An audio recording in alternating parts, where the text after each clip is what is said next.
Hello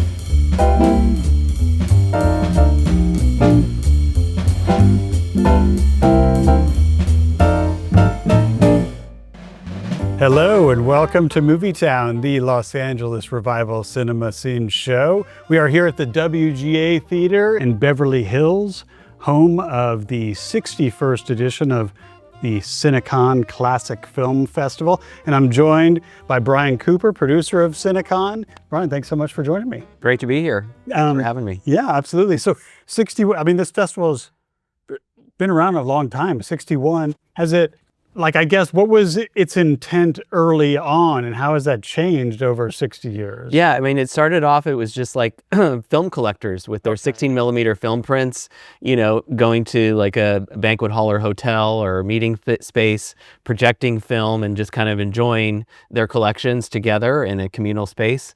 And then as time went on, some of the stars that were in these movies heard about Cinecon and wanted to come and see their movies because back then, we're talking about the mid-1960s. Yeah.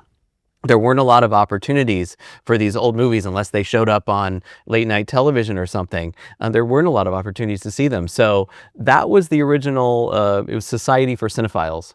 And what was the people who got their hands on 16 millimeter prints back in the 60s or 50s, how were they acquiring those even? I mean, it was kind of an underground thing. Okay. The studios, basically own the copyrights as they still do, but they didn't allow for trading or collecting. So some of these prints came from theaters that had run them that just hadn't sent the print back. There was this whole underground network of buying and selling. There was, of course, Blackhawk Films was around, so there were catalogs. And What's Blackhawk? Blackhawk was a company that would re-release like Laurel and Hardy shorts and cartoons and things like that. So Castle Films, you may have heard of. Yeah. So you could collect films to a certain that on extent. Super 8? Super 8 and 16, yeah. Okay. And so you could get a catalog and you could pick and choose, but they were expensive. Right. So it was an expensive hobby. But getting like a studio feature film or a print, a lot of the people who worked on those films got prints. Yeah. My uncle was an actor, so he had a whole library of his films. Yeah. So if you worked back in the day, either there were prints floating around. Yeah. But it was definitely an underground kind of a thing. Yeah. And then going 61 years later to 2025, how do you, where does Cinecon kind of sit? It's a whole different story. Yeah. We're working directly with all the studios and archives and some collectors. And we're finding about new restorations, what's a new scan of a film, what's rare and been, uncovered in some foreign archive. That has completely changed, and we're running 35 millimeter DCPs, these beautiful digital restorations. So it's a little more sophisticated now. As far as being a classic film fest now, when we have over 100 years of cinema history, how do you guys is it just sort of in your head? How do you demarcate what eras you're gonna focus on? Sure. Yeah. I mean, we do start in the teens with silent films into the 20s, obviously, and into the pre-code era, all the way up until the 1960s. But the main reason that we go so far is because most of the celebrities that we honor from the earlier period are gone. Right. If they're in their 90s or 100s, maybe, then of course we want them. Right. But most of our honorees are in their later period of their lives, but we want them to feel remembered and appreciated. So we program a little bit later, but for the most part, everything is from the earlier period, and it's stuff that's just not out there. Right. So it's not on home video, it's not on television. You can't find it. It's pretty rare. We have a team of people who are reaching out to different studios to see what they have. Yeah. But mainly, if it's rare and unusual, we want to show it. Over the course of planning the festival and picking the movies, do you guys start off with a list that you go to studios and archives, or are you asking them, what do we not know about?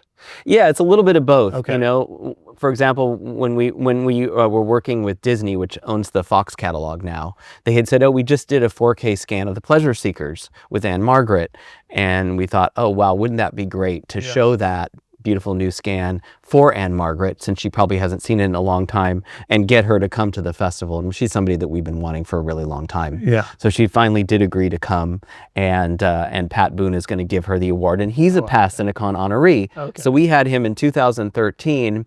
We honored Pat and Shirley Jones. We showed April Love, which was a movie that they did together. And so he's a part of the family, if you will, and agreed to come back and honor her. So it just kind of all worked out that way. But same time, we had our accompanist, John Marsalis, ask for a silent film called While New York Sleeps. And so that one sounded really interesting. Yeah, I've actually seen it. I got to see the new scan of it, and it's beautiful. And it's sort of this trilogy. It's 3 stories with the same actors in each one.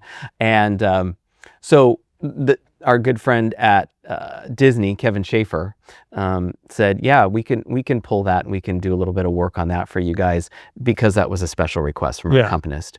So we get requests from attendees, we get requests from people who have never been to the festival but are interested in seeing things. All of the studios and archives are so generous in letting us know what they have, and trying to find something for us. So it's a labor of love in that respect, because they get to see their work on the screen. A lot of these new restorations don't have an outlet, because there's a little bit of a disconnect between distribution and restoration. Right. So if you put all your time and effort into this beautiful new restoration, but there's no outlet for it, then it just sort of sits on a shelf. Yeah. So Cinecon prides itself in getting them up on the screen. Yeah. And then how do you guys look at, like, how many silents to show? Have you always shown silents? There's a balance. There's a little bit more sound films than silent, but I think we've got about 20 to 10, and there's also shorts mixed in. We've got a couple of new documentaries in there. Okay. Cartoons. We've got a few special programs mixed in. We're doing the 90th anniversary of The Bride of Frankenstein, celebrating that. Yeah. But for the most part, we've got a total of 30 features and shorts this year. Yeah. It's a lot. And the silents, do they all have live accompaniment?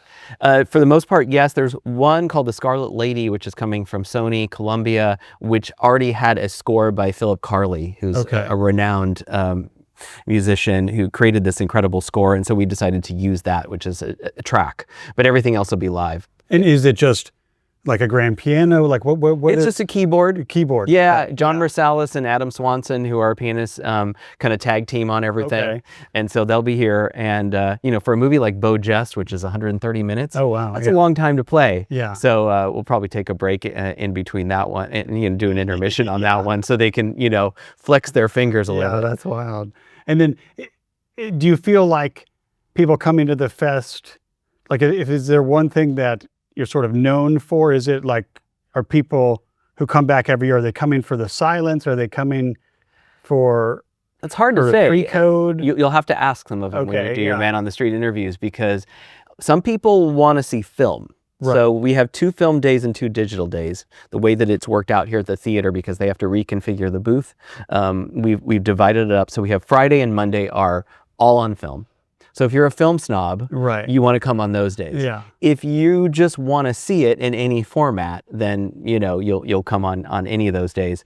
And then Saturday and Sunday are all digital. But so there's some people who they just, for whatever reason, they want to see film being projected, and there's not a lot of places that you can still do that. So I know that's a big calling card. Some people just want to come and see the celebrities, right, and that's a big calling card. Other people are just trying to check titles off their bucket list, something that they just haven't seen, right, because it's not out there. No, I mean, it's pretty remarkable.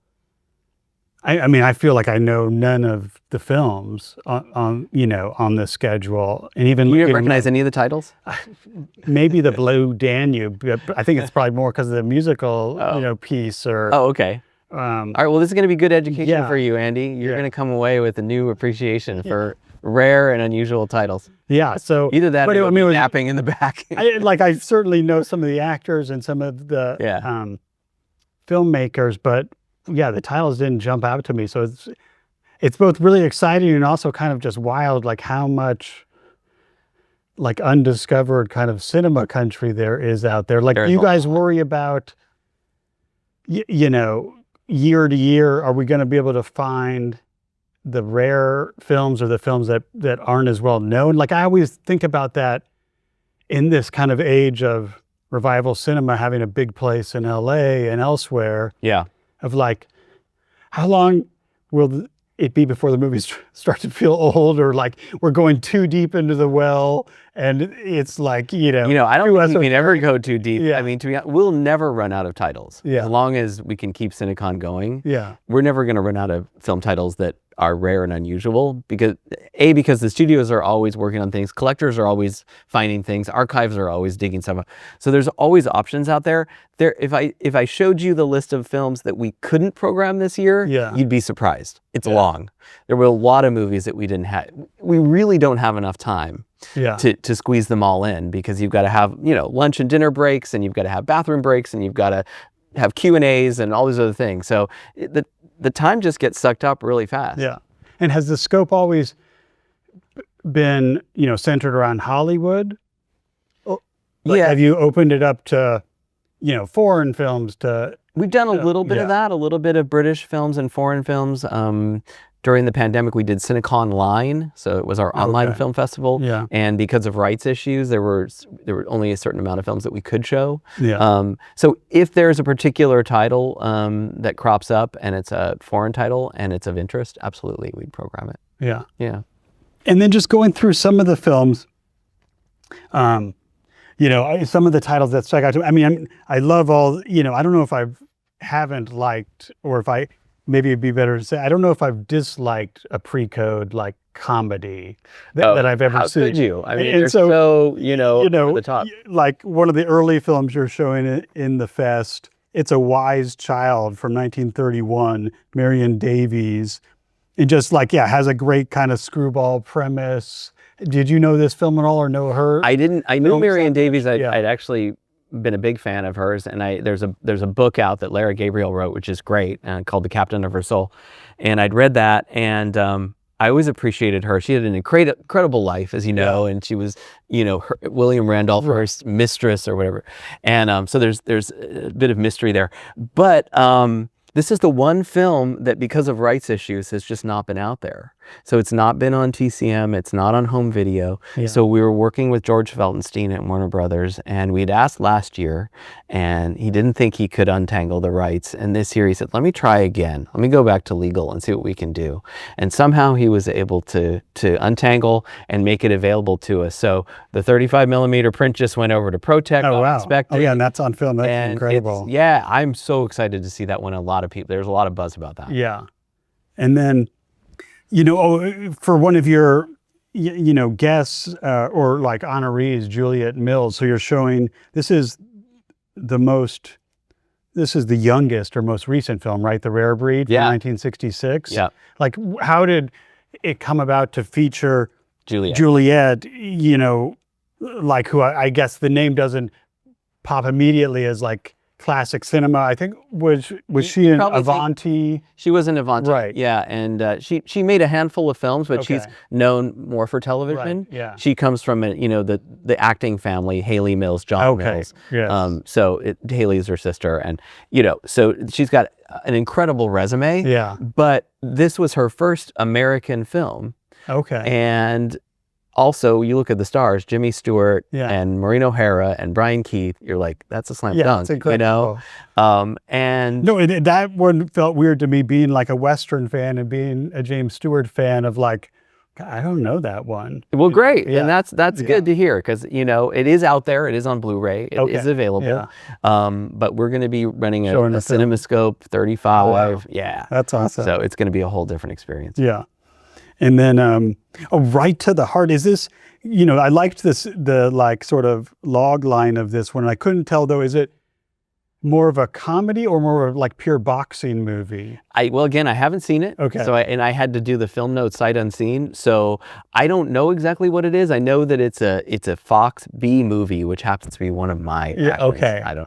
I can't tell you why, but I love that there's still this like incredible, ephemeral quality to these B movies that they're kind of done on a shoestring, and kind of the lesser known Fox stars are in them. So what would be the big Fox ones that I might know titles of like Fox B movies? Oh gosh, you're asking me big Fox B movies. I mean, I can tell you a lot of A movies that they did, but you know, there's endless from that time period. Right. So there was this B unit that was run by Saul Wurtzel, and I want to say Winfield Sheehan. I hope the Fox people out there are going to be like, you got it wrong. Yeah. And so they were actually shot on a different lot. They were shot on the Western Avenue lot as opposed to the one over in Century City. And they were just churning them out. They were, you know, lower budget, usually like 60 minutes, not much longer than 60, 70 minutes. And they starred stars like Jane Withers, who you might know, who was sort of the nemesis to Shirley Temple. So Shirley Temple was the A child star, and then Jane was kind of the B child star. We honored her for years here at Cinecon, and we would show her movies all the time. She would come for them, and she'd hoot and holler while she was in the audience because she loved seeing them. So there were a lot of these lesser known stars that they were sort of grooming for bigger things, and some of them went on to bigger and better titles and bigger budgets, and some of them didn't. Right. So Right to the Heart is a little bit of a kind of just, well, let's see what happens. Oh, so one of the titles that jumped out to me on the second day, Gangs of Chicago from 1940, both because, you know, it sounds like a quintessential kind of noir, right? Gangster. Yeah, low budget gangster. But also because Samuel Fuller's name popped out as having a writing credit, and I was wondering, like, is that one of his early credits? Yeah, I don't even think he got a credit. I know that he worked on it, but he was bouncing around a lot of the studios, Republic and Columbia and some of the other smaller studios, kind of just cutting his teeth and trying to get ahead as a writer. So this was long before he got to direct his own films. Yeah. So that jumped out at me for that reason. And also Jeremy Arnold, who you might know, who works with TCM and does books for them, had mentioned that it was a good Republic B. Now, I love Republic Pictures. That's my other passion. Besides Fox B's, I love Republic. So anything Republic. I have a list, and I go through, and there's only a few that I haven't seen. Wow. So Paramount owns the Republic catalog now. So, and Charlotte Barker is a friend and has been really busy with her team doing digital restorations on those titles. And so that one, I thought, I was going back and forth. There was another title that we were going to put in that slot, and it was a tough decision. So we ended up going with that one. I hope people like it. Lloyd Nolan is a solid actor. He's good in everything he does. And he went on to be Michael Shane, in all those mysteries. Okay. So I just kind of thought that was the one to go with. But it's a tough decision because I want to show all the Republic titles. Right. Yeah, they're so good. Oh, and this was one, short that certainly jumped out because it stars Peggy Lee. Yeah. And was this a little, it was interested to see that Midnight Serenade from 1947, and she's playing a character named Peggy. Was this kind of like a test for her before they did a feature, or why was there like a short? So during the 40s, 1943 to about 1948, Paramount had a series of musical featurettes that were shot in Technicolor. And that was pretty unusual because that was expensive. That was an expensive process at the time. It's this beautiful Technicolor process that they used. And so they were all musicals that starred lesser known actors and actresses who, again, were kind of working their way up the ladder. Peggy Lee was a big star back then. Yeah. In 1947, she was a well-known entity in the recording world. Her records were selling, like gangbusters. She was under contract to Capitol Records. But I really wanted to see it because it's, as far as I know, the first starring film appearance. And she didn't go on to do a lot of acting. Yeah. Obviously, she was in, she did the voice in Lady and the Tramp. She did the jazz singer, the 53 version of the jazz singer. But I just was really curious about this one, and so I reached out to Michael Feinstein, who is a musicologist who you probably know. He knows classic American music, and he put me in touch with Holly Foster Wells, Peggy Lee's granddaughter. Okay. And I said, we want to run this, and she hadn't seen it. She's so excited about it. Yeah. She's telling everybody to come.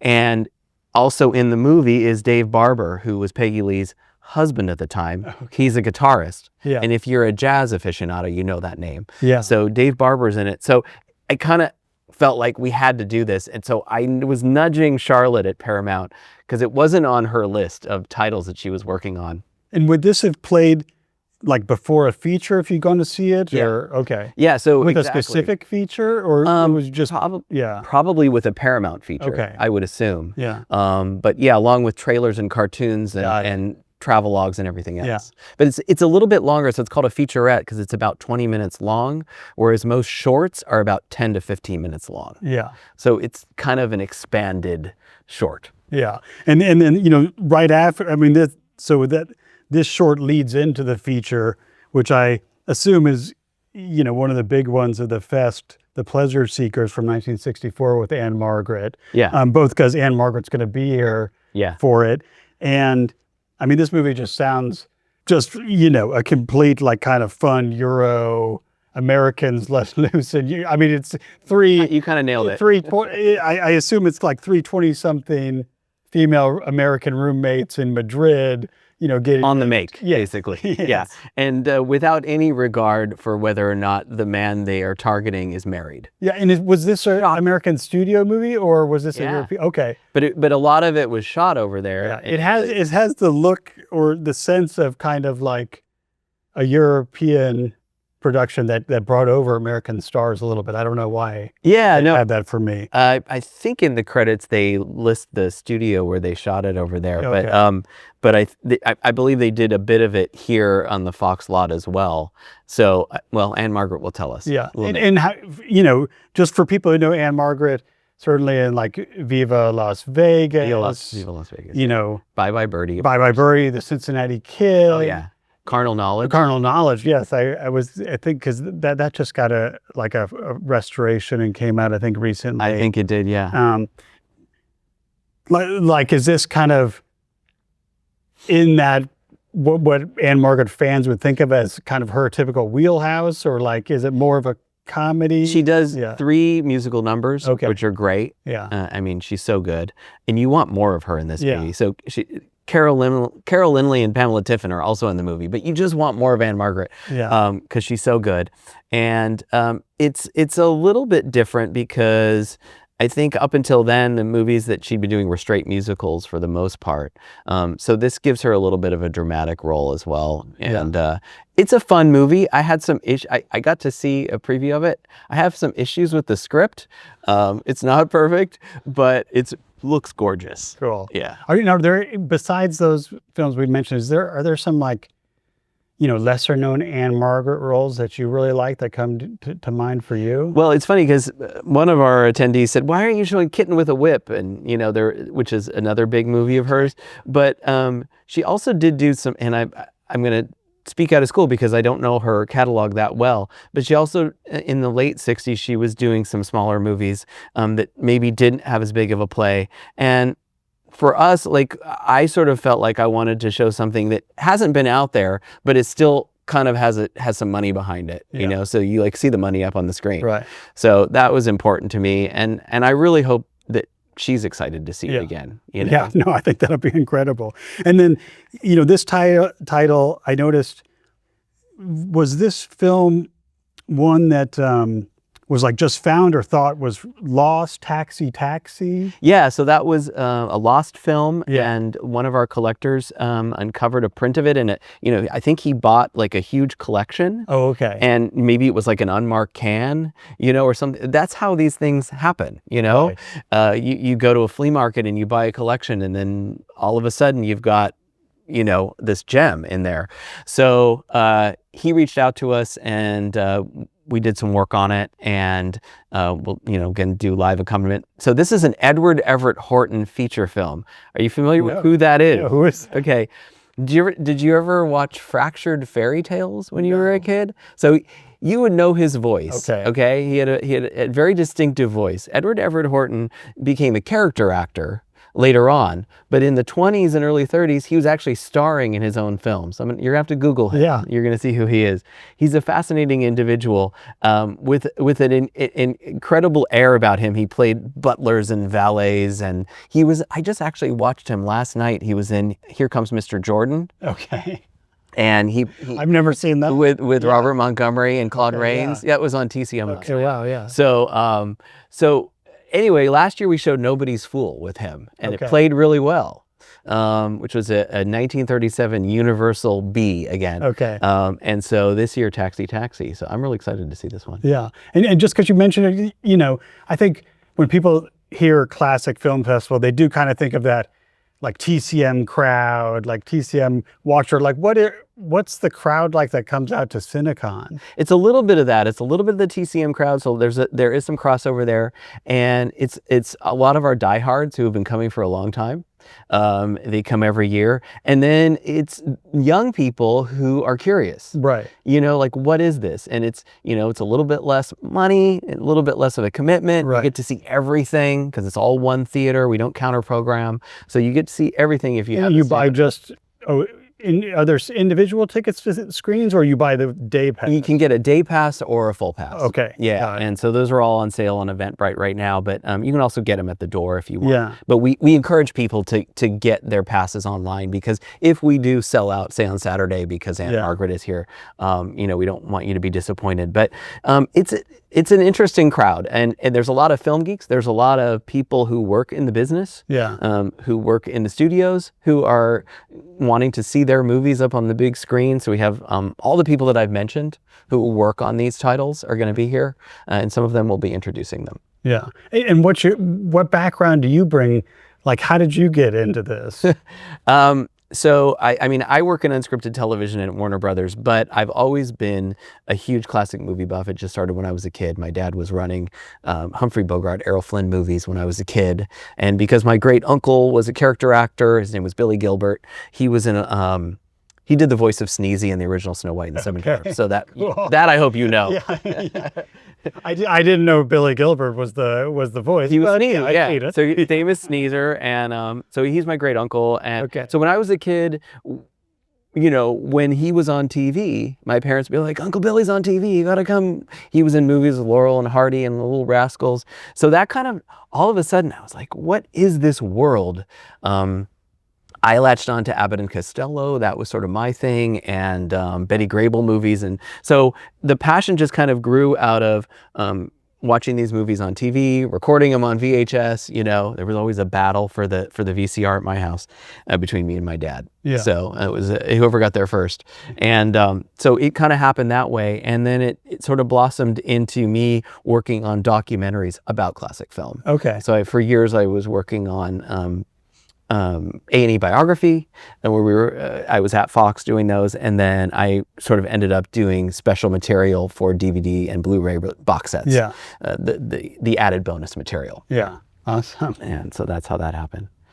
And then, you know, just going through any other films. Oh, this one sounded very fun too. Both, you know, kind of noir crime, guns, girls, and gangsters. Oh yeah, it's so good. Yeah, and I couldn't help but, I mean, the plot is so much like Ocean's 11, and a little bit. Yeah, it's sort of, but it's earlier than that too. Yeah, it's 59. Yeah, okay. Yeah. So when we found out that Mamie Van Doren was coming, I started watching all of her movies. Okay. Now I'm working on a documentary about her life. Okay. So I'm working with the producers on that. So it's all kind of incestual, because one of our sponsors is the producer of the documentary, and you know, he represents her. He's her publicist. So Alan Eichler. So Alan was able to secure Mamie for this, and I was watching all her movies, and she's really great in a lot of these movies, but there wasn't one that jumped out at me where it was just an overall really good movie and a good performance by her. But then I got to this one, and she not only like sings and dances in it, but she's also part of this, like, you know, crime ring and everything, this underground. So it just felt like the right fit. Because we were gonna show The Second Greatest Sex, which is an all-star musical that she did, but I didn't feel like it had enough Mamie Van Doren. Yeah. So I hope fans. Yeah, well, it's interesting because, you know, Mamie Van Doren is certainly a name that I think, you know, most cinephiles and stuff know, but there's not like certain titles that pop to mind. I guess it's, you know, because she did do quite a lot of High School Confidential is probably one of her more famous movies. Yeah, because she sort of had a string there where she was playing like the bad girl. Untamed Youth, and you know, she did a lot of teen angst movies. Yeah. But she was like older than all the teenagers in the movie. She's still filled with angst. Yeah. You know, because you were in the 50s. Yeah. I mean, she has lived quite a life, and she's 94. 94, right? and she's talking about everything now. She's working on a book. She's doing this documentary. She's letting the cat out of the bag on a lot of stuff. There's crazy stories. I'm so excited to talk about. Oh, yeah, that sounds great. Oh, and this one, you know, I guess because,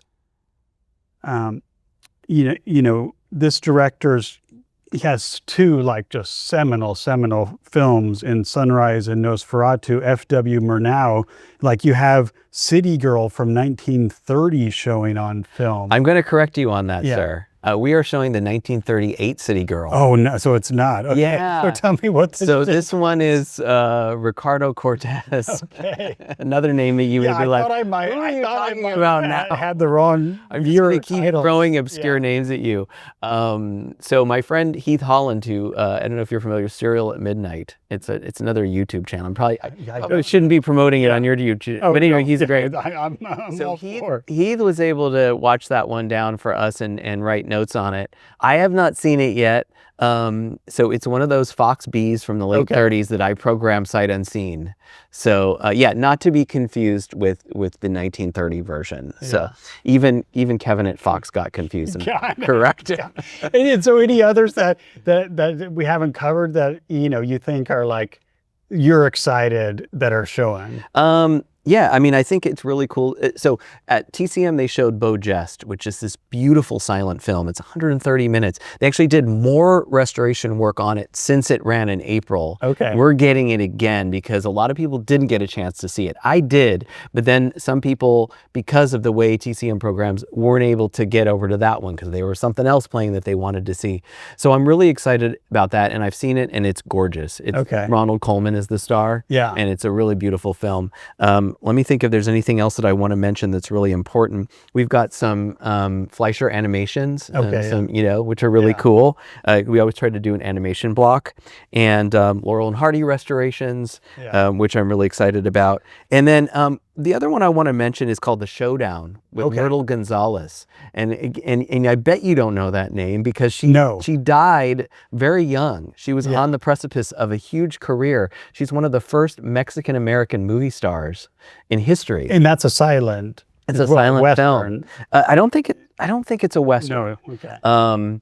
And so her family is going to be here. Oh, wow. Last year we showed a couple of short films with her, and she was kind of this getting rediscovered. And now they're talking about doing a documentary about her life. But Myrtle Gonzalez, that's really cool. Unfortunately died during the flu pandemic back in the 19-teens. I want to say 1918. Okay. And so her career was cut short, but she was one of Universal's biggest stars at that time. Oh, wow. So I'm excited to see that one. It's interesting, thinking about like silent films and that there's still crowds that come out to see a silent film. Because, I've have been promoting Old Town Music Hall a lot. I think like that organists there are just so incredible. Such a great place. And, it's still striking to me when I go there and the crowd is a little bit older, but at the same time, none of these people were alive, back in the teens. And so like, what do you think it is that